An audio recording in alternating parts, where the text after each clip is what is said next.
De l'Abitibi à la Gaspésie, en passant par les îles et la côte nord. On s'est dit que tôt ou tard, il faudrait sortir les régions du placard. Salut la gang, bienvenue au podcast Sortir les régions du placard, le podcast où on offre un regard sur la vie queer en milieu éloigné.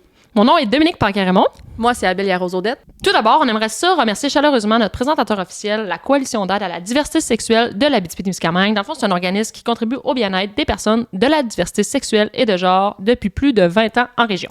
Yes, on veut aussi remercier le Centre de femmes Les Riges qui nous offre ces locaux et ce beau décor-là. L'épisode d'aujourd'hui est aussi une présentation de Imprimaction 2000, qui est une entreprise témiscabitibienne qui fait de l'imprimerie, des communications graphiques, des objets promo. Donc, merci Imprimaction 2000. Oui.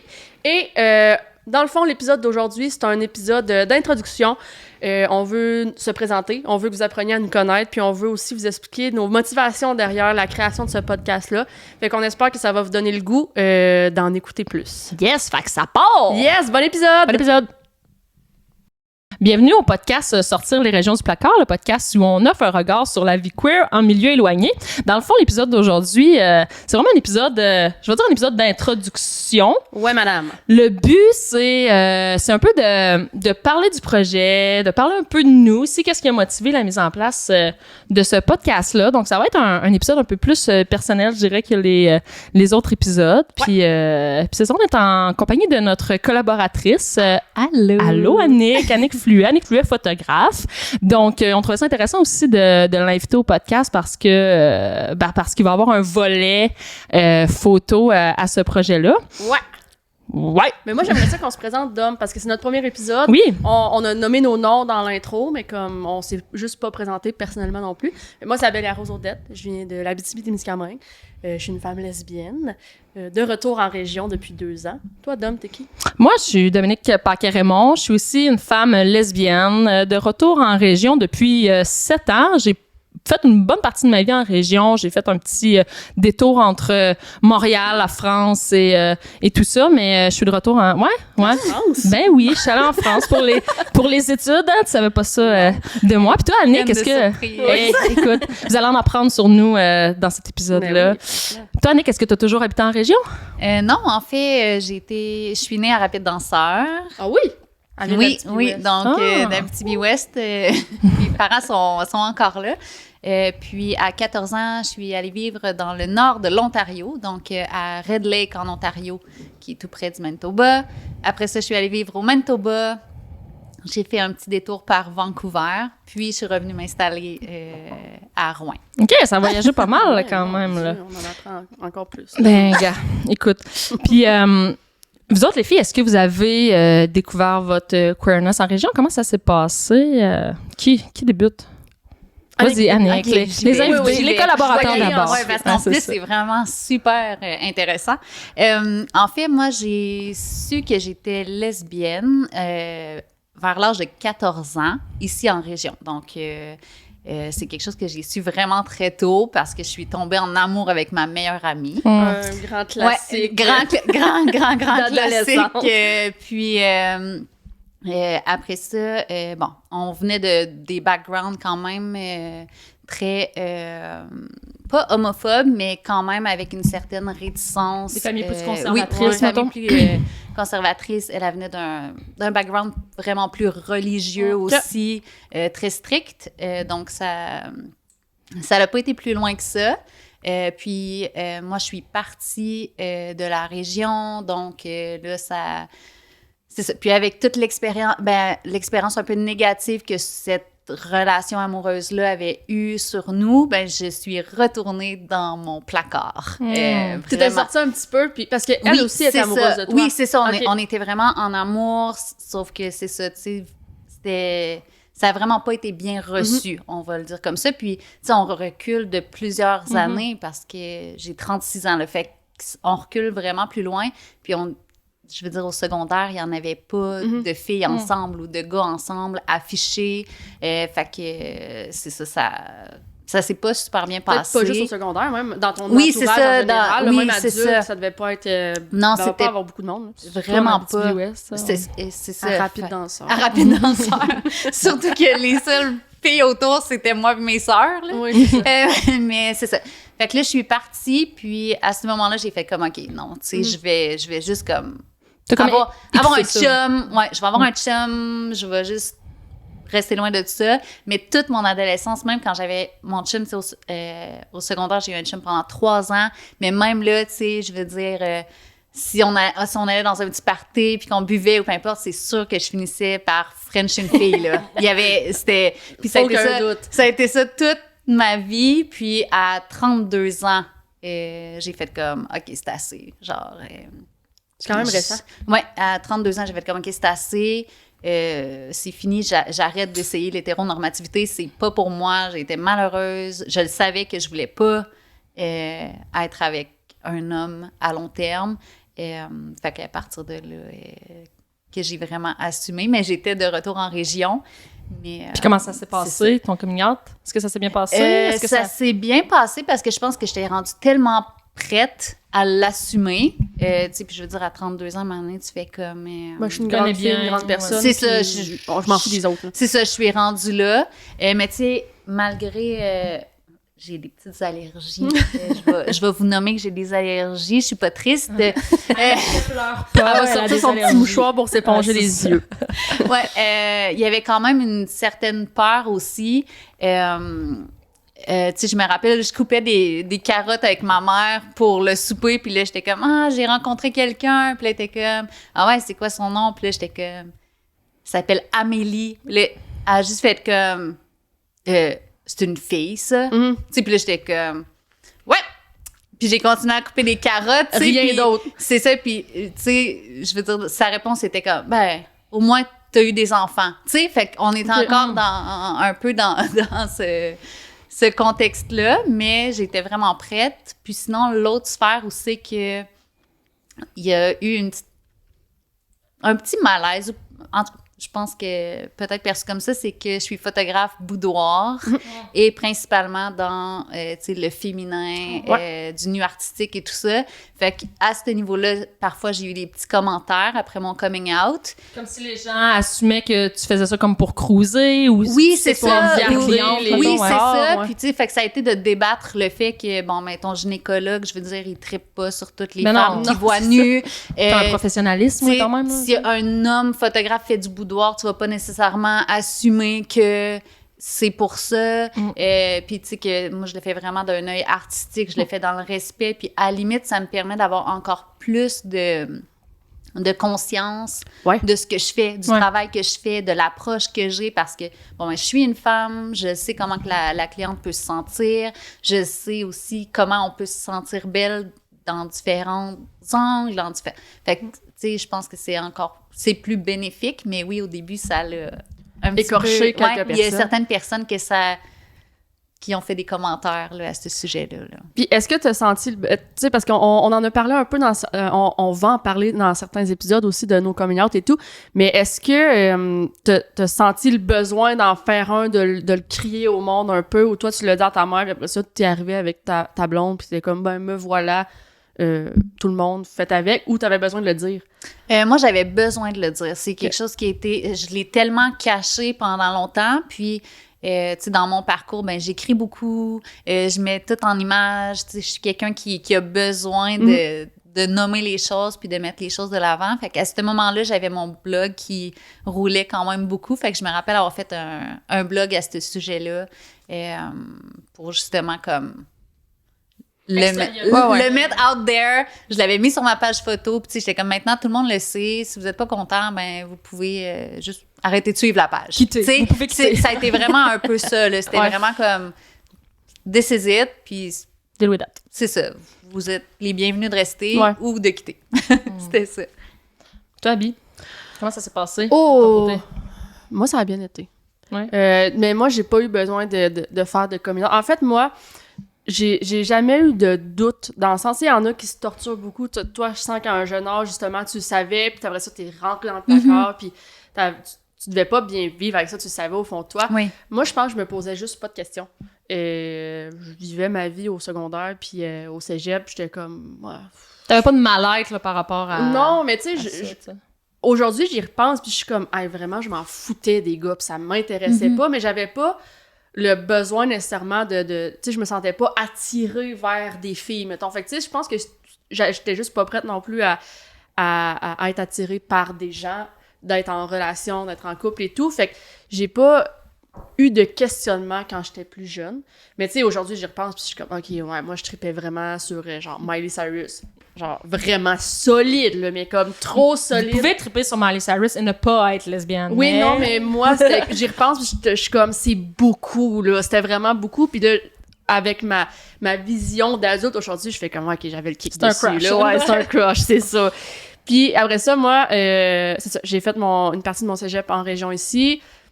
Pas de question. Ben après ça, j'étais arrivée à Sherbrooke. Puis à Sherbrooke, naturellement, tu sais, j'étais une fille quand même assez tomboy, tu sais. Moi, je rentre dans les stéréotypes de jouer au hockey, jouer à balle, jouer au rugby. Tu sais, je fais des sports que souvent, on va dire, ben, c'est des sports de lesbiennes. Fait que moi, je fitais vraiment là-dedans, mais tu sais, moi, je vivais ma vie de fille qui fait du sport. Puis, fait que j'étais arrivée à Sherbrooke, toujours pas de questions. Mes amis m'ont dit par après, ouais, mais nous autres, on s'en doutait, là. Puis moi, j'étais comme, mais moi, je me questionnais pas là-dessus. J'ai eu des aventures avec des gars qui m'ont fait ni chaud ni froid, je dirais. Tu sais, ça me... Ouais, ça... Ben, dans le sens que c'est tous pour eux. Je suis désolée, les garçons. Sorry! Non, puis après ça, c'est ça, j'ai commencé à jouer au rugby dans un sport où il y a vraiment beaucoup de femmes queer, beaucoup de femmes lesbiennes, puis de fil en aiguille, j'y pensais même pas tant jusqu'à un jour, ma première blonde, dans le fond, c'était une fille qui était mon amie, depuis quelques années, puis à maintenant on jouait des jeux de société avec notre gang, puis je sais pas, j'ai eu une illumination, je l'ai regardé puis j'ai fait « Ah fuck, je l'aime », puis là, à ce moment-là, j'ai réalisé que je l'aimais, puis je me suis dit « Il faut que je lui dise ce soir », et je lui ai dit ce soir même, là, j'étais comme « Hey, il faut que je te dise de quoi, je tripe sur toi », puis on a pris une petite semaine pour y penser, puis après ça, on était ensemble, puis j'ai pas eu besoin de coming out, j'ai pas mis ça sur Facebook, j'ai pas mis ça en photo, moi, je suis juste arrivée à mes parents, puis j'étais comme, ben, j'ai une blonde, voici son nom, puis c'est ça qui est Comme arrivé. si t'avais présenté un chum. Ouais, n'importe qui, tu sais, moi, c'est ça, je comprends les gens qui ont besoin de l'extérioriser, mais moi, j'avais pas envie de faire comme papa, maman, je suis lesbienne. Puis au début, je savais pas si j'étais lesbienne, j'étais juste comme, ah, moi, je tripe J'aime cette personne-là. Ouais, j'aime cette personne-là, je tripe sur cette personne-là. Fait que, est-ce que je suis bi, est-ce que je suis pan, je sais pas, mais je tripe sur elle, puis j'ai pas d'attirance vers d'autres filles nécessairement présentement. Puis après ça, j'ai réalisé que j'étais lesbienne quand j'ai écouté le Super Bowl, la mi-temps. Laquelle? Quelle mi-temps? J-Lo puis Shakira. Ah. Et à ce moment-là, vraiment, j'avais la gueule à terre, puis j'avais mes amis autour, puis j'ai fait hey, la gang, je suis lesbienne. Ah ouais? je l'ai dit à voix haute. L'éveil sexuel durant j'étais comme du Super Bowl. J'étais comme la gang, je suis lesbienne, y a aucun doute. Shakira, c'est la mienne. Whatever. Fait que voilà, mais j'avais pas besoin de faire de coming out, j'avais juste besoin de vivre avec ça comme si c'était la normalité, puis c'est comme ça que ça s'est passé. Puis après ça, ben, je pense que c'est le fait d'avoir aussi été dans un peut-être qu'inconsciemment, le fait d'avoir été avec un cercle qui était très queer, très... Il y avait, tu sais, je me posais pas de questions avec ces filles-là de si ça allait être accepté ou pas, puis ça a fait en sorte que à un moment donné, je me suis réveillée, puis j'ai fait « Ah oui, elle, je l'aime. Je sais pas. Ça s'est juste fait de même. Toi, Dom? Ben moi, contrairement à toi, Abby, j'ai eu besoin de faire un coming out, je vais dire, un statement, un coming out officiel. Je l'ai écrit sur Facebook, après l'avoir, bien sûr, verbalisé à mes amis et à ma famille, mais parce qu'en fait, moi, mettons, j'ai commencé à me questionner sur mon orientation sexuelle alors que j'étais à l'université, à 25 ans, mettons, j'ai 30 ans aujourd'hui, et... j'ai fait un retour en région. Après ça, j'ai rencontré un homme. Je me suis mis en couple avec cette personne-là. C'était vraiment un homme merveilleux, une relation super merveilleuse. Mais plus le temps avançait, plus c'était des questionnements qui prenaient beaucoup d'ampleur dans ma tête, au point où à un moment donné, je me suis dit, c'est impossible que j'aie pas exploré ça. Tu sais, j'avais vraiment j'étais comme, je pourrais pas faire ma vie. Tu sais, il y a des gens qui peuvent se dire, par exemple, bisexuel, sans avoir nécessairement exploré un des deux genres, puis c'est super valide aussi. Mais dans mon cas, on dirait que je m'invalidais beaucoup de me dire bisexuelle, à ce moment-là, je me considérais comme bisexuelle, sans avoir sans avoir expérimenté avec une femme. Donc, ça m'a un peu forcé à quitter ma relation du moment pour ensuite explorer. Puis, on dirait que vu que j'avais été dans une relation hétérosexuelle qui était... tu sais, j'étais quand même très affichée sur les réseaux sociaux. On était quand même, je vais dire, des gens connus en région et tout. J'ai eu comme besoin de faire une coupure puis de dire, ben, tu sais, guess what? C'est plus ça, là, tu sais. Mon identité a évolué puis finalement, ben, je suis lesbienne. Fait que moi, j'ai eu besoin de faire un coming out officiel vraiment sur les médias sociaux parce que on dirait que je vivais mal avec les zones grises d'arriver, mettons, dans une pièce où les gens le savaient pas, certains le savent, certains ne savent pas. Il y avait un éléphant dans la pièce, mais que personne n'ose en parler. Ben, tu sais, ouais, c'est ça. Souvent, j'avais comme, mes amis le savaient, mais mes collègues le savaient pas. Fait que c'était tout le temps un peu, quelqu'un fait un call ou dit quelque chose, puis là, tu te dis, bah, OK, mais moi, tu sais, comment je me situe dans cette situation-là? Fait que j'ai eu besoin de mettre carte sur table, c'est comme, voici, c'est ça, puis je me suis tellement sentie mieux après ça de me dire, ben, tout le monde le sait maintenant, puis c'est juste ça. Ouais, je comprends. C'est ça. Fait que, voilà. Mais c'est un peu ça aussi, initialement, que mis en place, qui nous a motivés, en fait, à mettre le projet en place. C'est que une des choses qui a fait en sorte, je pense que j'ai fait mon coming out tard. Puis, tu sais, je dis tard parce qu'il n'y a pas de bon ou de mauvais moment pour faire son coming out. Tu sais, toi, Annick, tu disais, tu l'as fait à 32 ans. 32 ans, oui. C'est ça. Certaines personnes pourraient dire c'est tard, mais c'est que j'avais pas de modèle qui me ressemblait au niveau des lesbiennes. On dirait que souvent, ce que je voyais beaucoup, c'était, je veux dire, le typique butch ou ces affaires-là, mettons, puis je me reconnaissais moins là-dedans. Fait que je me disais, est-ce que je suis vraiment lesbienne si je me reconnais pas là-dedans, tu sais? Fait que c'est un peu ça aussi qui a fait en sorte que je me disais, ben ça prend des différents modèles en région.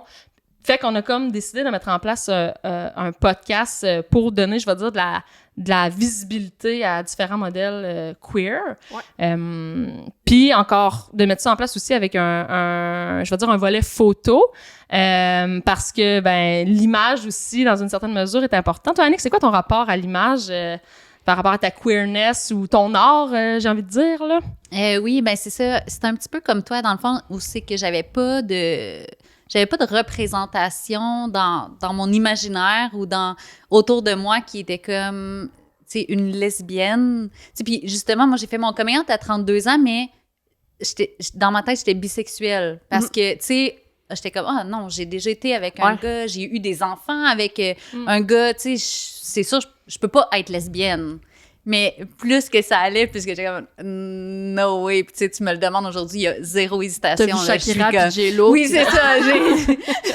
Shakira qui a été mon premier crush. Ah oui, on a ça en commun. C'est ça. Shakira. Là, il va falloir qu'on se batte. Mais ouais, c'est ça. Dans le fond,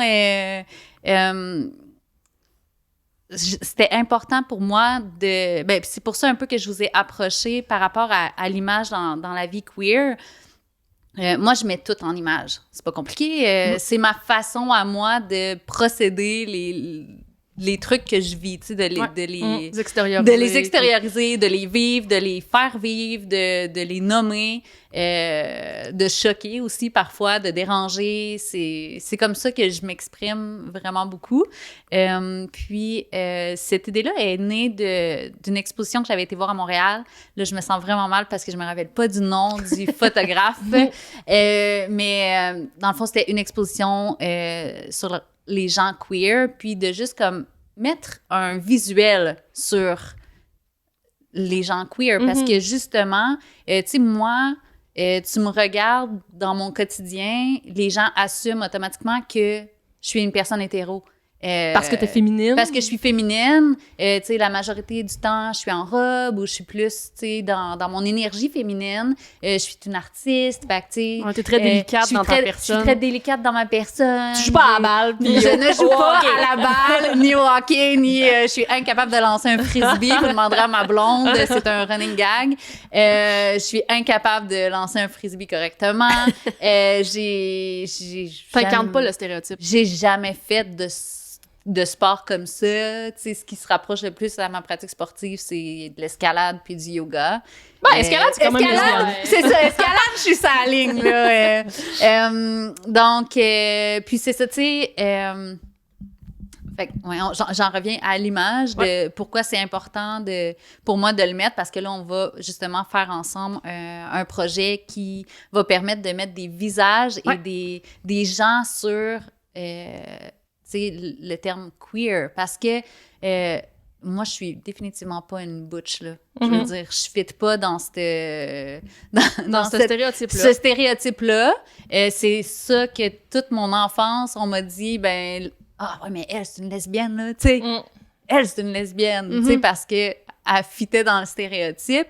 Fait que moi, c'est de faire comme, OK, mais moi aussi, je suis une lesbienne. Puis je veux être reconnue en tant que lesbienne. Je veux pas qu'on questionne mon identité parce que image. j'ai pas l'air assez lesbienne ou j'ai pas envie, tu sais. Fait que c'est comme... Mais n'empêche que ça t'habite, ça, parce que tu disais tantôt, avant qu'on enregistre, que tu t'es questionné à savoir comment je m'habille. Oui, c'est ça. Aujourd'hui, j'ai fait un effort conscient pour à tous regarder mon outfit. Non, mais dans le sens, c'est que quand je suis partie ce matin, je me demandais vraiment si... j'avais un peu envie de mettre une robe, puis là, j'étais comme, tu sais... Est-ce que ça va ouvrir la porte à la discussion que, genre, justement, je suis plus féminine, que je m'identifie pas dans les stéréotypes et tout ça? Mais oui, c'est un questionnement que j'ai. Puis même les matins, avant de sortir de la maison, des fois, je vais faire comme « Ah non, je mettrai pas une robe, ça me tente pas. Ça me tente pas que mon identité ne soit pas reconnue. » Alors que, tu sais... Alors que des lesbiennes féminines, je veux dire, il y en a. C'est ça, il y en a. C'est C'est juste que... C'est ça, j'ai pas envie de me faire creuser par des dudes. J'ai pas... Tu sais, puis même quand, justement, je vais aller au bar ou peu importe, c'est devenu un peu un mécanisme de défense. Puis quand j'ai fait mon coming out, c'est vraiment le fun de le voir sur une ligne de temps, mais quand j'ai fait mon coming out, je suis tombée super justement dans le stéréotype d'aller plus vers un style vestimentaire masculin, m'habiller vraiment plus lousse, tu sais, aller vraiment dans cette vibe-là. Puis là, je me suis rendu compte que j'avais la paix dans les bars. Mais est-ce que c'était... Mais c'était pas moi. C'était pas moi. Fait que là, je me suis enlignée là-dedans parce que j'étais comme, OK, là, enfin, genre, j'ai l'intérêt des femmes, first, tu sais, des lesbiennes. J'ai la paix des hommes qui considèrent automatiquement que je suis hétéro. Mais là, je me désalignais de... Qui t'étais? Qui je suis, de mon authentique, de mon moi authentique. Fait que là, j'étais comme, Colin, tu sais, il faut que je ramène un peu le côté féminin. Fait que, tu sais, c'est tout le temps une espèce de dualité de comme, je veux être reconnue en tant que lesbienne, puis j'ai pas envie de me promener avec une étiquette que c'est écrit dans mon front. Mais après ça aussi, c'est je veux dire, notre style vestimentaire, c'est un peu aussi une façon de montrer qu'on appartient à la communauté aussi, dans une certaine mesure. Est-ce que ça t'a déjà, je veux dire, nuit dans ton dating life de pas avoir l'air lesbienne? Oui. Ouais, puis c'est ça. Dépendamment des relations, tu sais, j'ai déjà eu une amoureuse qui considérait que j'étais trop féminine. Fait que là, elle était comme... tu sais, justement, tu fites pas dans... Tu sais, tu fites pas. Puis, fait que là, j'étais tombée plus dans mon masculin. Puis là, c'était comme, t'es trop masculine. Parce que là, comme... t'es rendu juste être toi. T'es rendu comme plus masculine que moi. Tu sais, fait que là, c'est comme, OK, oh my God. Comme si... Puis ça perpétue le pattern que dans un couple, il est censé avoir un homme ou une femme ou whatever. Ça fait très hétéronormatif comme commentaire. Moi, ça me fascine un peu ton processus parce que moi, c'est comme un peu tout le contraire dans le sens que moi, je me lève le matin puis des fois, je suis comme « Ah, j'ai-tu l'air trop lesbienne? » Ouais, c'est ça. Mais en même temps, mettons, avant d'avoir une blonde puis de savoir que j'étais lesbienne, sans savoir, je regarde des photos de moi jadis puis je suis comme « Oh mon Dieu, j'essayais tellement d'avoir l'air hétéro. » Fait que genre, pour vrai. Puis je me dis, tu sais, j'avais pas... Je me questionnais pas, mais c'est sûr qu'inconsciemment, c'était là quand même. Puis je pense que j'essayais d'avoir l'air hétéro quand même. Je me vois, puis je suis comme... Mais tu sais, en même temps, je suis comme... Il y a pas... quelque chose qui est plus nécessairement... Et c'est tellement juste... Tu sais, dans le sens que tu t'habilles comme tu veux, puis ça veut pas dire que t'es hétéro, ça veut pas dire que t'es lesbienne, mais tu sais, dans les cadres de la société, j'essayais d'avoir l'air plus hétéro, puis je regarde les photos, puis je fais « Ah, mais c'est vraiment pas moi. Puis c'est vraiment récent que que moi, je m'exprime avec comment je m'habille, puis avec ma casquette, puis avec mes bagues de pouce, puis tout. On parlait d'appartenir à la communauté, puis tu sais, c'est des gros stéréotypes de « Bon, mais les lesbiennes avec la bague de pouce, les petites manches roulées, puis... puis genre la casquette, la snapback, puis tout. » Puis c'est vrai que c'est un stéréotype, mais moi, j'avais besoin de l'exprimer ça. Puis j'avais besoin de l'exprimer avec mon côté un petit peu plus tomboy, qui fait un petit peu plus... lesbienne, puis j'aime pas ça dire ça, parce que comme tu dis, ça veut pas dire que si je m'habille de même, tu sais, je pourrais ne pas être lesbienne aussi puis vouloir m'habiller comme ça. Mais moi, j'avais besoin de l'exprimer, mais des fois, justement, en région, puis pourtant, mon homosexualité est super bien acceptée en région, mais depuis que je suis revenue ici, tu sais, à Sherbrooke, je m'en foutais un peu plus. Puis je suis revenue ici, puis des fois, je me lève le matin, puis là, je me dis « Ah, mais moi, j'ai envie de m'habiller comme ça, mais est-ce que j'ai l'air trop lesbienne? » Puis je m'en... Puis ça, même si les gens savent que t'es lesbienne? Ouais. Oui, puis je sais pas pourquoi les gens savent que je suis lesbienne. C'est pas comme si t'avais à cacher. Puis puis le pire, c'est que je l'assume full, puis je le cache pas, puis les gens le savent, puis ça me dérange pas. Mais on dirait que je sais pas, j'ai peur que je marche dans la rue, puis que... J'ai pas peur, mais j'ai pas envie d'avoir l'étiquette lesbienne, puis d'avoir trop l'air lesbienne, puis que le monde me croise, fasse comme « Ah oui, regarde, elle, c'est la lesbienne de la sœur. » Mais je sais... je le sais que ça se peut pas, puis que le monde... seule et unique lesbienne de la sœur. Le monde font pas ça, mais tu sais, des fois, ça m'arrive de me lever le matin puis de me dire, est-ce que j'ai l'air trop lesbienne?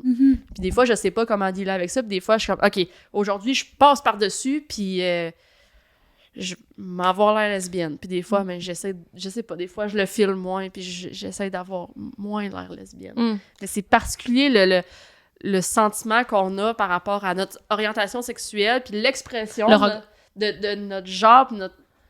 Et le regard des autres aussi.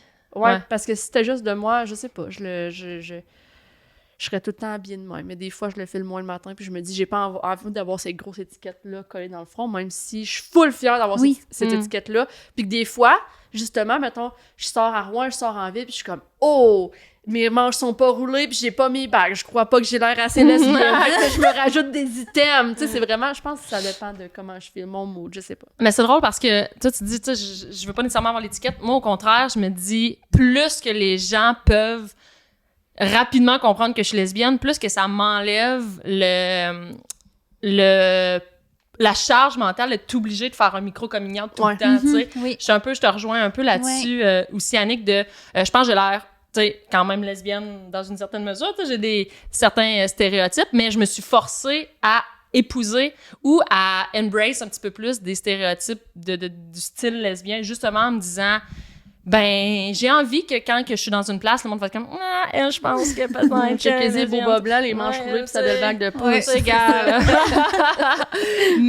mais ça, je pense que ça vient aussi du fait que justement, j'ai fait mon coming out un peu plus tard, puis que les gens m'ont connue dans des relations plus hétéro, tu sais. Mais moi, au contraire, je suis vraiment dans un mood en ce moment où j'ai refait ma garde-robe, je me regarde dans le miroir avant de sortir, de comme, qu'est-ce que je pourrais... Je vais mettre le petit carabineur sur ma petite... mes clés, puis là, je suis comme, tu sais, les gros... Ouais. Je vais volontairement dans les stéréotypes pour un peu faire comme, salut, je suis lesbienne, tu sais, un peu comme... pas que les gens me remarquent, mais que justement, je sois pas obligée de le dire tout le temps, puis que les gens assument l'inverse, à la limite, là, qu'ils assument pas que je suis hétéro, mais qui se doutent peut-être un peu que je suis lesbienne, finalement, puis que je sois pas tout le temps obligée de... Puis après ça, je pense qu'on peut naviguer aussi là-dedans, dans le sens que moi, cet hiver, à un moment donné, je me sentais... Ben, tu sais, j'ai jamais l'air extra féminine, là. C'est pas... c'est vraiment pas moi. Mais mettons, il y a des bouts de ma vie, des périodes de ma vie que je suis comme, ben, je pense que j'ai envie d'aller plus vers quelque chose qui est plus délicat, féminin. Puis là, présentement, je suis plus dans une phase comme, j'ai envie d'être plus tomboy. Fait que je pense que ça dépend aussi de notre mood, puis de nos cycles, puis de qu'est-ce que ça nous tente de faire. Puis je pense qu'on a la liberté de le faire, là. Clairement. Autant que quelqu'un d'hétéro peut naviguer dans son style comme qu'il veut, là. 100%. Les filles, pensez-vous qu'il y a une différence à vivre sa queerness en région versus dans les grands centres? Pour vous être promené un peu partout, Annick, tu disais que t'es allée à plein de places. Ouais, même pas resté au Québec. Ouais, elle est c'est partie. ça, worldwide, Canada-wide. Ouais, c'est ça, c'est toi, Worldwide. C'est toi qui es allé en Europe. Mais, ouais, avez-vous l'impression que vous vivez votre queerness différemment ici ou que la queerness se vit différemment en Abitibi-Témiscamingue? Quand même, oui, tu sais, parce que moi, présentement, je fais aussi beaucoup Abitibi-Montréal. Fait que je le vois un peu dans cette sphère-là présentement. Définitivement, à Montréal, je vais être plus dans l'ouverture, plus facilement m'afficher avec ma blonde. Tu sais, j'ai pas... Je veux dire, j'y pense pas deux fois. Tu sais, si j'ai envie de L'affection publique, tu parles, de donner de l'affection en public à ma blonde, peu importe on est où à Montréal, je vais pas y penser deux fois. Je veux dire, tandis que en région, c'est pas rare qu'on se fait encore, tu sais, que les gens regardent deux fois ou, tu sais, les petits regards comme vraiment trop longtemps soutenus de genre de gens qui font comme ça, tu sais, ou... Fait que moi, je pense qu'on le sent encore en région. Au côté aussi activité où, tu sais, c'est pas encore autant présent, là, ça se développe, là, présentement, c'est beau à voir, là, tu sais, ça commence à prendre vraiment plus place, tandis qu'à Montréal, tu veux faire une activité queer, tu rentres queer Montréal dans Facebook, puis genre, tu vas avoir quelque chose pour tous tes jours de la semaine que tu vas être avec la communauté, tu sais, tandis qu'en région, bon, ben c'est beaucoup moins fréquent, mais de plus en plus fréquent. Donc, fait que je pense que ce serait les différences majeures là, que j'ai pu remarquer. Moi, tu sais, je fais un peu du pouce sur ce qu'Annick dit, mais en même temps, moi, la seule situation d'homophobie que j'ai vécue, c'est pas en région, c'est ailleurs. Mais on dirait que dans nos têtes, c'est ancré que vu qu'on est loin, puis que c'est plus conservateur, puis que justement, on a tellement on a tellement pas eu de modèles. Là, il commence à en avoir, justement, puis c'est le but du podcast aussi, de mettre en lumière des modèles, des ressources, des activités, des endroits et tout. Là, il commence à en avoir, mais tu sais, nous, on en a tellement pas eu que dans nos têtes, je pense que c'est ancré que en région, tout le monde est homophobe. Que c'est moins accepté, puis qu'on se fait regarder. Mais puis c'est vrai que je suis arrivée à Sherbrooke, puis j'avais plus de gens de la communauté. J'étais avec mon équipe de rugby, mes amis, puis j'avais beaucoup de monde queer autour de moi. Fait que, comme Annick dit, quand je suis en grand centre, j'y pense pas. Je fais juste, j'agis, je le fais, j'y pense pas. J'ai cette liberté-là, mais quand je suis ici, j'y pense. Puis il y a peut-être aussi le fait que ça fait pas si longtemps ça que je me dis lesbienne. Fait que, tu sais, peut-être que dans ma tête, c'est encore plus fragile de le démontrer en région. Mais en même temps, j'ai jamais vécu d'homophobie en région. Puis j'ai même pas l'impression que les gens me regardent, puis je pense que les gens, ça les concerne même pas. Mais j'ai quand même tout le temps cette arrière-pensée-là. Puis moi, ma blonde, je l'admire parce que elle, peu importe où ce qu'on est au maxi, on est n'importe où à la serre. Puis elle s'en fout, elle va me pogner à la main, elle va me flatter, puis moi, puis ça me dérange pas, puis je suis full contente, puis je l'assume full, mais on dirait que j'ai tout le temps l'arrière-pensée de « Ah, mais là, il y a plein de monde. » Mais en même temps, j'ai jamais remarqué que les gens me regardaient plus longtemps ou que les gens portaient des jugements et tout, tandis qu'à Sherbrooke, ben j'en ai déjà vécu de l'homophobie avec mes amis, une madame qu'on était dans un show, puis elle nous a juste regardé, puis j'avoue qu'on était toute la gang stéréotype de lesbiennes, puis la madame a juste tapé son mari, elle a dit « Regarde ça c'est une gang de lesbiennes! » Comme si c'était dans un zoo devant une cage à singes. Là, moi, j'étais comme, je me suis retournée, j'ai fait « Pardon! » J'étais comme, mais voyons, madame, franchement.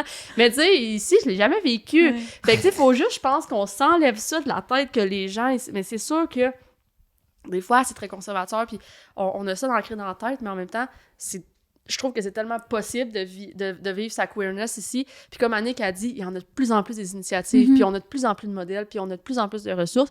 Fait qu'aujourd'hui, on peut mieux vivre avec ça. Mais c'est vrai qu'en région, en grand centre, il y a plus de choix. C'est sûr, c'est tellement grand, il y a tellement de monde. Mais je pense qu'aujourd'hui, il y a une différence entre les deux, certainement. Mais il y a des positifs, des négatifs. C'est ça pour chaque. Mais c'est beau de le vivre en région aussi. Puis on n'est pas... nécessairement plus opprimé de le vivre en région que de le vivre en grand centre, je pense. Toi, Dom, tu remarques-tu une différence? Bonne question. Je pense que c'est peut-être difficile. Ben, j'étais pour dire c'est peut-être difficile pour rencontrer. Tu sais, moi, ma blonde, je suis allée la chercher aux îles de la Madeleine. Tu sais. Mais en même temps, c'est pas parce qu'il y avait pas de choix ici, là, mais... Bon. Non, mais je veux dire, en fait, c'est que souvent, ça prend, j'ai envie de dire, une porte d'entrée dans la communauté pour finalement se faire un réseau. Ouais, parce que quand tu le sais pas, tu penses qu'il y a personne. C'est ça. Puis moi, quand j'ai fait mon coming out, j'avais cette impression-là. La plupart de mes amis proches sont hétérosexuels, donc j'avais pas du tout un réseau queer.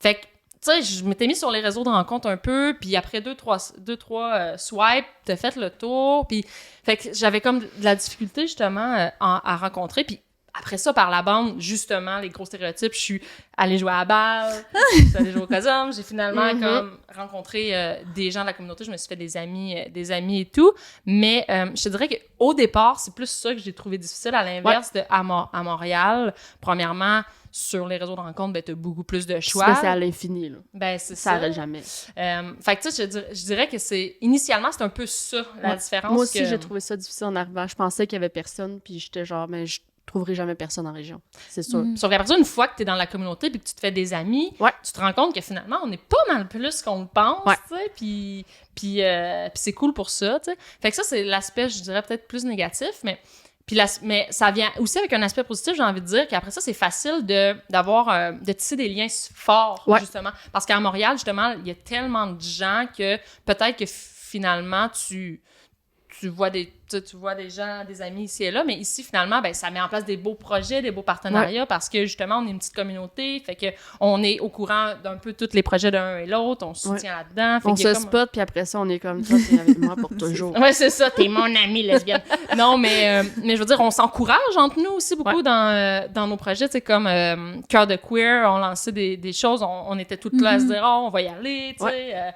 Puis organiquement, notre collaboration est un peu née aussi de ce petit réseau-là. Tu sais, on se connaissait pas nécessairement. Puis juste parce que de nom en région, tout le monde se connaît un peu, ben ça nous a permis de organiquement faire une collaboration, je veux dire, professionnelle qui aurait peut-être pas eu lieu si à Montréal, en fait, on n'aurait probablement même pas entendu parler de l'art ou du projet de l'un et l'autre. Fait que ça, c'est comme un couteau à double tranchant, positif et négatif, je veux dire, la grosseur du réseau queer en région. Fait que c'est plus ça. Ouais. Hey, Gab, c'est ça, j'avais demandé, il reste combien de temps? On est à 36, sacrément. Donc, on serait rendu au segment questions en rafale de notre... je sais pas pourquoi j'ai dit ça. Questions en rafale! Avec une voix vraiment cringe.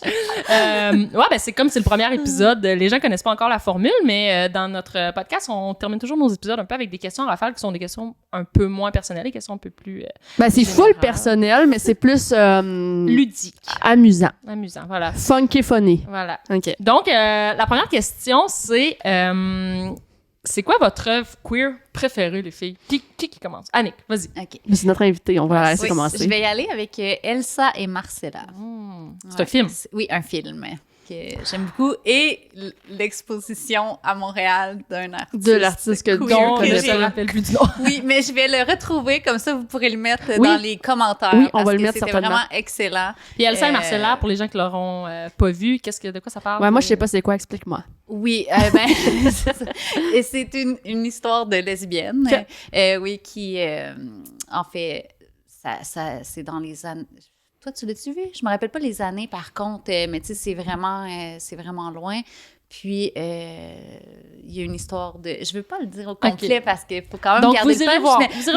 Vous l'écouterez si... c'est ça, fait que c'est quand même une histoire de... À une époque où c'était pas accepté. À une époque où c'était vraiment, vraiment pas accepté et ils ont eu beaucoup de défis pour pouvoir vivre leur relation ensemble et la qualité cinématographique de l'œuvre est vraiment exceptionnelle. Donc, moi qui vis beaucoup les choses à travers mes yeux, donc à travers l'image, c'est vraiment beau.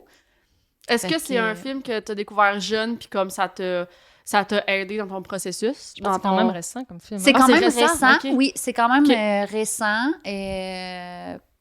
Ouais, fait que ça fait peut-être 3 ans là, que je ok, l'ai mon écouté. Dieu, Fait que moi, c'est c'est ça. récent, Non, là. c'est récent, mais c'est vraiment un OK, parce que moi ça tu sais, des fois, justement, on a des œuvres qu'on voit jeunes, Mhm. puis qui nous restent en tête, qu'on se dit, ah ouais, peut-être, genre... Des œuvres comme la mi-temps du Super Bowl, par Ouais, exemple. mais là, ça fait pas si longtemps, là. Non, mais tu sais, il y en a beaucoup qui parlent... ben moi, quand j'étais jeune, j'ai vu... comment ça s'appelle? Bleu... Bleu nuit.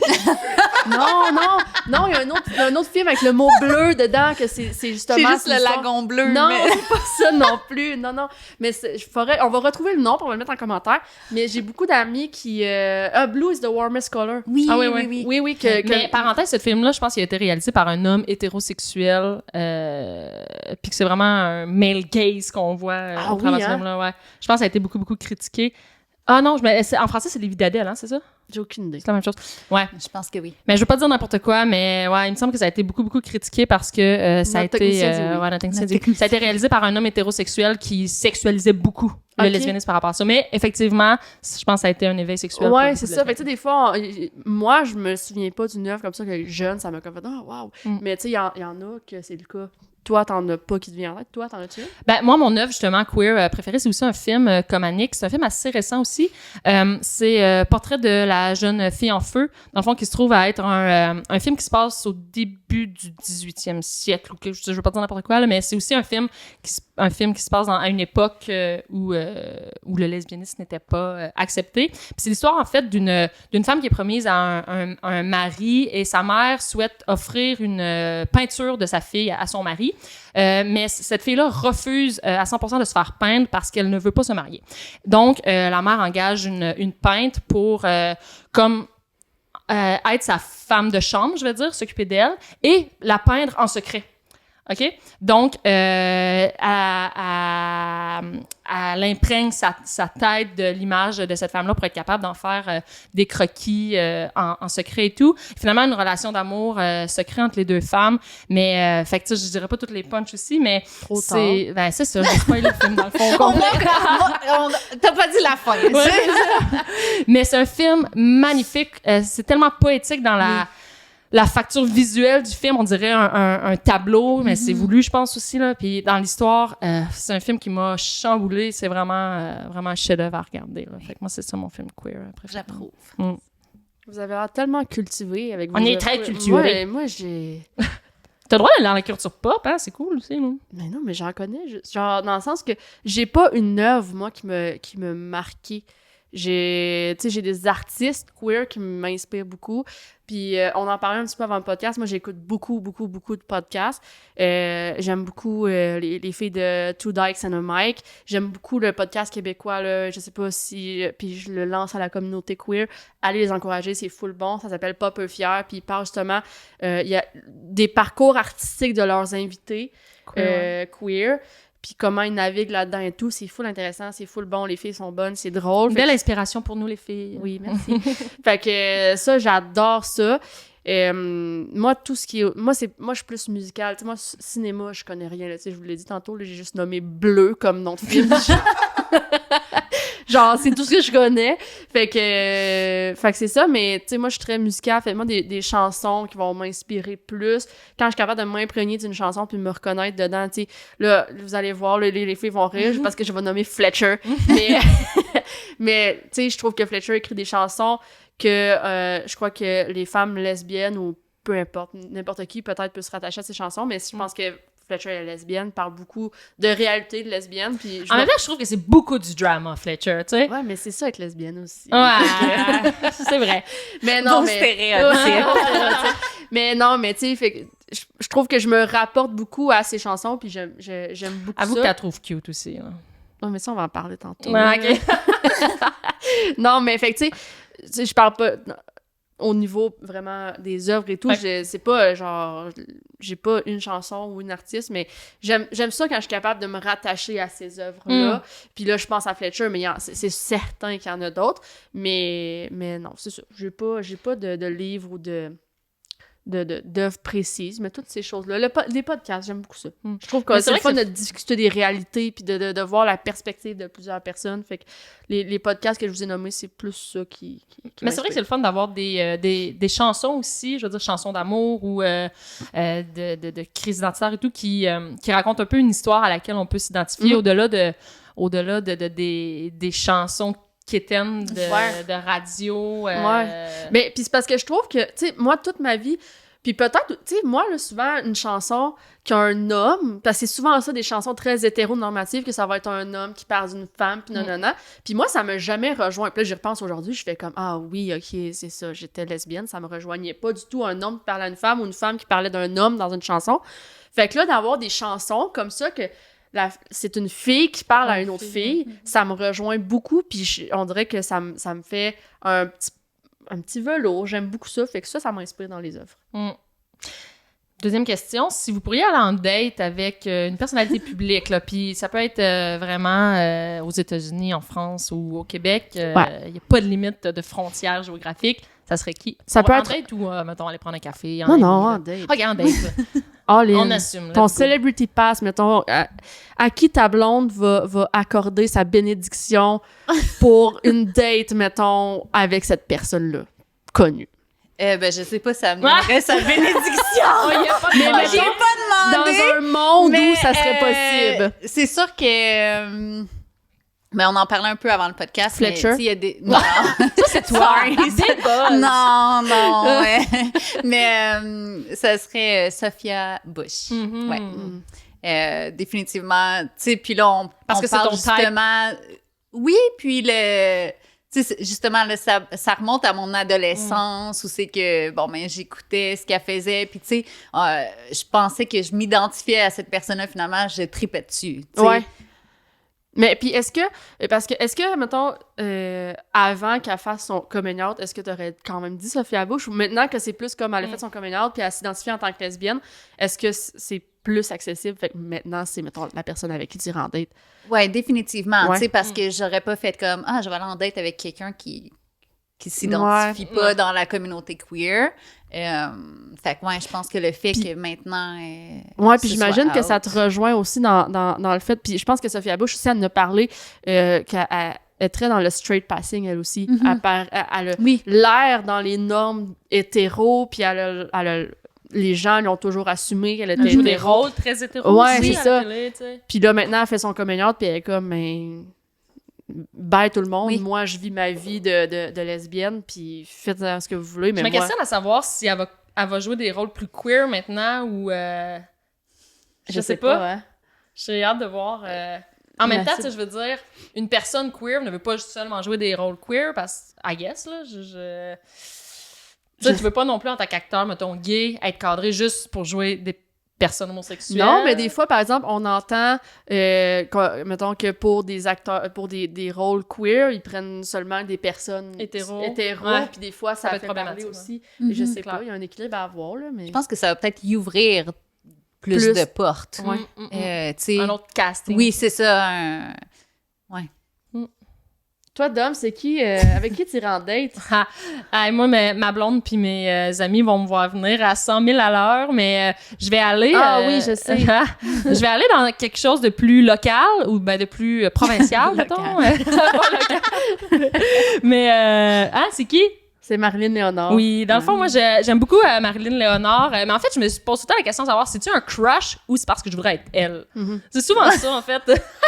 Genre, puis c'est souvent ça avec beaucoup de mes crushs. Comme, est-ce que je trippe sur cette fille-là ou c'est juste j'aimerais être cette fille-là? Fait que ça, c'est le struggle de ma vie. Mais Marilyn Léonard, elle a comme une désinvolte, un peu un... je suis pris dans le Continue de parler, je m'en occupe.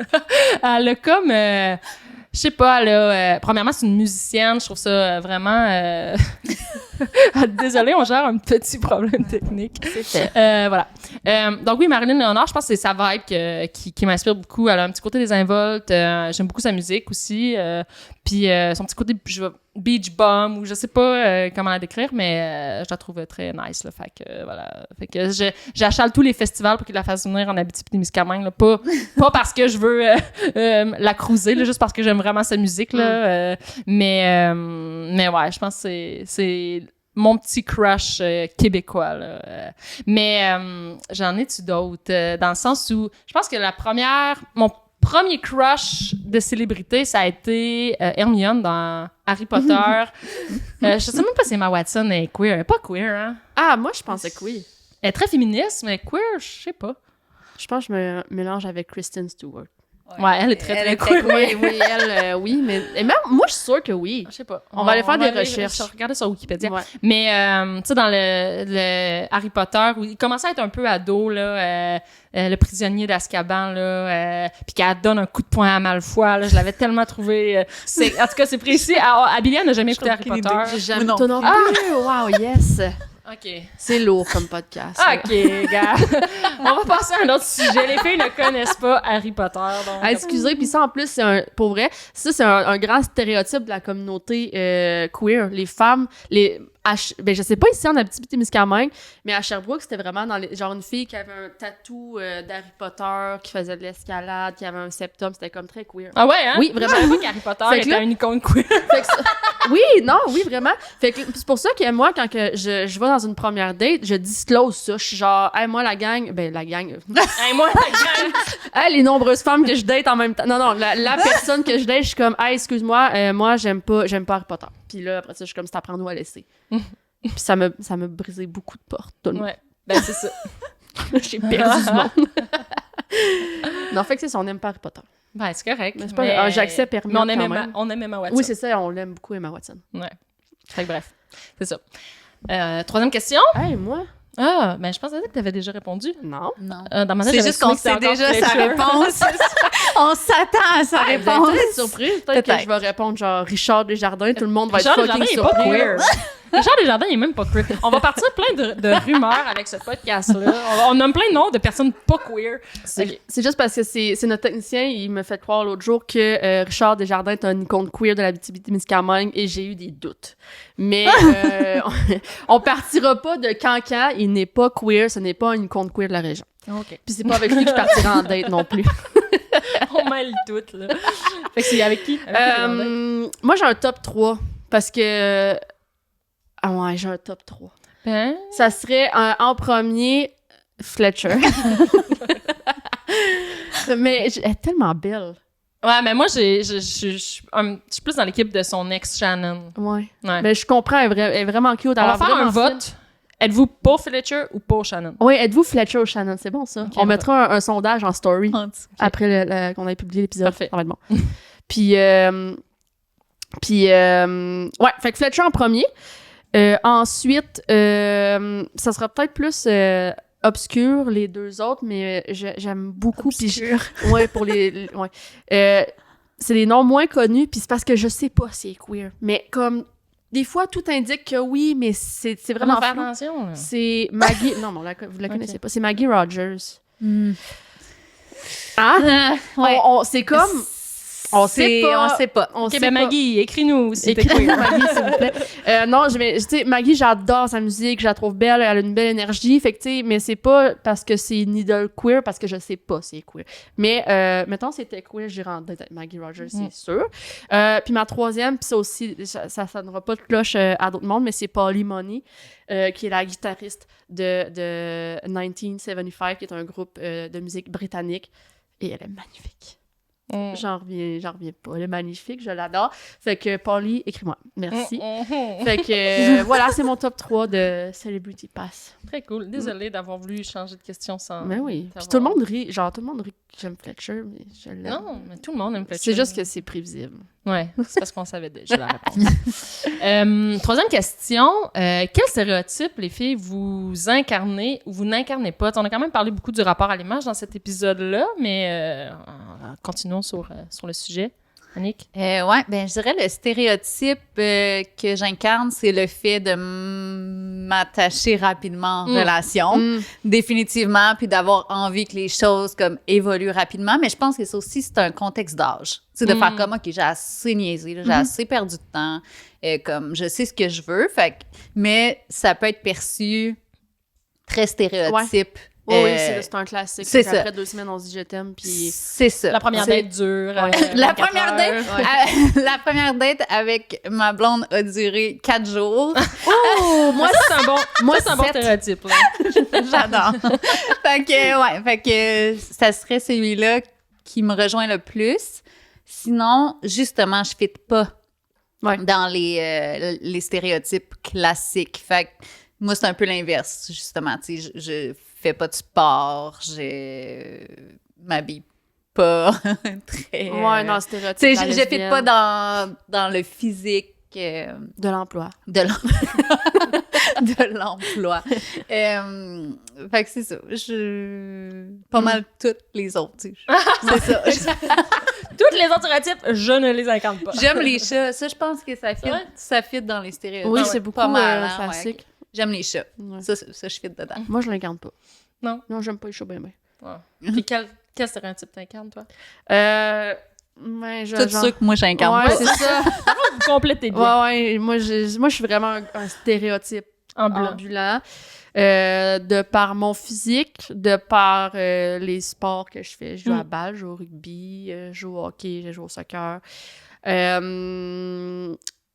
J'ai le même canique, par exemple, au niveau de rapide en relation. Moi, ma blonde, on a eu une première date de 7 jours. Après ça, on s'est dit, faut vraiment qu'on prenne un pas de recul, fait qu'on s'est pas vu une journée, puis ensuite, elle n'a jamais requitté la maison.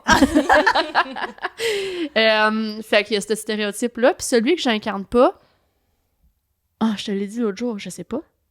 Je m'en souviens plus. Je sais pas. Vas-y avec tes stéréotypes, je vais Prends penser à celui que prends le temps j'incarne d'y pas. penser. Ouais, le live, là, faut que je réfléchisse. Vas-y avec les tiens, je te reviens avec celui que j'incarne pas. OK, de retour après la pause. OK. Moi, les stéréotypes que j'incarne, je dirais le premier stéréotype que j'incarne quand même big time en ce moment, c'est la relation à distance. Là. Je le disais tantôt, ma copine est aux Îles-de-la-Madeleine. Je traverse beaucoup de villes, même l'île du Prince-Édouard, le Nouveau-Brunswick et un océan pour aller la voir à chaque fois que je lui rends visite. Donc, ça, c'est un bon stéréotype de boy, lesbienne, hein. Oui. je pense. Là. L'avion, le traversier. Ouais. Fait que c'est ça. Une fille motivée Ouais. et engagée. Ben, amoureuse. Amoureuse, surtout. C'est mieux, voilà. là. Fait que ça, c'est le bon stéréotype de la relation à distance des lesbiennes. Puis les stéréotypes que je n'incarne pas... je suis pas très drapeau gay, là. Tu sais, j'ai pas nécessairement des bas aux couleurs de l'arc-en-ciel, les petits écoussons aux couleurs de l'arc-en-ciel, un bandana aux couleurs de l'arc-en-ciel ou un sticker sur mon char. Tu sais, je veux dire, je suis un petit peu moins dans ça. Ouais, que c'est ça, ouais. T'as-tu le temps de penser aux stéréotypes que tu n'incarnes pas? Non, je Allez, trouve non, que les je les incarne vraiment toutes, presque, là. Bon, ben c'est correct. T'es pas obligé de... Je suis triste. Mais non, mais il n'y a rien de mal à incarner des stéréotypes, en fait. Non, Là. mais j'aurais pu ne pas... Notre technicien, Gab, est-ce que tu me connais bien? Y a-tu un stéréotype que j'incarne pas? Écris-moi pas dans cette discussion. Bon. On va passer à l'autre question. Ben c'est, oui, pas grave. c'est pas Si grave. ça devient... Ouais, j'en parlerai. Pense-y, Gab, OK? OK. La dernière question, en fait, c'est si vous aviez quelque chose à dire à une personne de la région qui se questionne sur son orientation sexuelle ou son identité de genre, ça serait quoi? Puis là, c'est comme ça va être le segment où on peut regarder la caméra de façon émotive. Mais non, je sais pas. Celle-là, faut regarder? Ouais. Qui veut commencer, Annick? Je leur dirais de pas nécessairement attendre 32 ans avant de le faire. Puis, tu sais, j'ai la chance d'avoir des enfants, justement, qui sont plus dans... que je vois la différence au niveau de l'ouverture, au niveau des endroits qui peuvent aller aussi pour chercher de l'information. C'est la coalition à Rouen. Tu sais, de plus en plus, il y a des endroits, des safe ressources, spaces. ouais. Des safe spaces, c'est comme quand, dans un festival, ils ont toujours un endroit, Ouais. ils ont toujours... Fait que, tu sais, je pense que c'est de pas rester toute seule avec ces questionnements, puis parce que, justement, il y en a des gens qui sont là pour t'aider à brainstormer, à la limite, sur Des toutes solutions. les Ouais. choses auxquelles tu penses, tandis que si tu es pris avec ton thinking tout seul, tu vas peut-être passer à côté de belles choses ou justement à côté de ton toi authentique, tu sais, pendant des années. Puis après ça, ben des fois, ça prend un petit moment avant d'être capable de se retrouver dans tout ça. Fait que je pense que de pas vivre avec ces questionnements-là toute seule, mais d'aller vers les ressources qui sont de plus en plus présentes, ça peut aider à... C'est beau. Ouais. Toi? Ben moi, je pense que j'abonde dans le même sens qu'Annick, d'aller se chercher, ben tu sais, toi, c'est au niveau des ressources et tout, moi, c'est vraiment juste, va te chercher des modèles, va te chercher, s'il y a quelqu'un qui a vécu, que tu te retrouves dans cette personne-là, puis que tu as besoin d'en parler, c'est sûr que cette personne-là, ça va lui faire plaisir de t'en parler. C'est sûr qu'il y a des modèles qui vont t'inspirer, qui vont t'aider dans ton cheminement. Fait que va chercher un modèle, puis après ça, ton parcours, ton coming out, si tu le fais ou non, à l'âge que tu le fais, on s'en fout.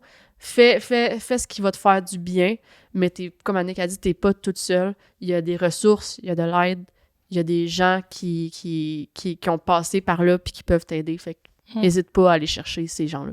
Moi, j'irais carrément dans le même sens. En fait, je dirais « trust the process », dans le sens où tu vas le sentir quand tu vas être prêt à faire ton coming out, puis il y en a qui le savent dès la jeunesse, il y en a qui le découvrent plus tard, puis tout ça, c'est valide. Fait que juste trust the process. Ouais. Je finirai là-dessus. Ouais. C'est beau. C'est beau. C'est beau, ces paroles-là. Hey, Annick, merci. Puis, on va juste mentionner qu'on a un projet avec le podcast, puis une future exposition queer, puis qu'on va tout vous annoncer ça. Ça va être magnifique, ça va être malade. Fait que allez suivre. Annick, tu as des réseaux sociaux que les gens peuvent aller suivre. C'est quoi ton nom de page? Annick Fluet, photographe. Ça va pas mal les amener à ce que je fais. Ouais, fait que vous pouvez aller suivre Annick sur ses réseaux sociaux. Elle fait vraiment du beau contenu. Fait que après ça aussi, on va, j'imagine, voir des parcelles de cette exposition là-dessus. Puis suivez-nous, puis parlez de nous sur les réseaux sociaux. On est sur Facebook, on est sur Instagram, on est sur YouTube, on est sur Spotify, on est sur Balado. Et voilà. Oui, limite, on est là. Fait que merci Annick. Merci. Merci tout le monde. Merci Dom. Merci. On se revoit dans un prochain épisode. Yes. Au revoir. Je ma petite lampe.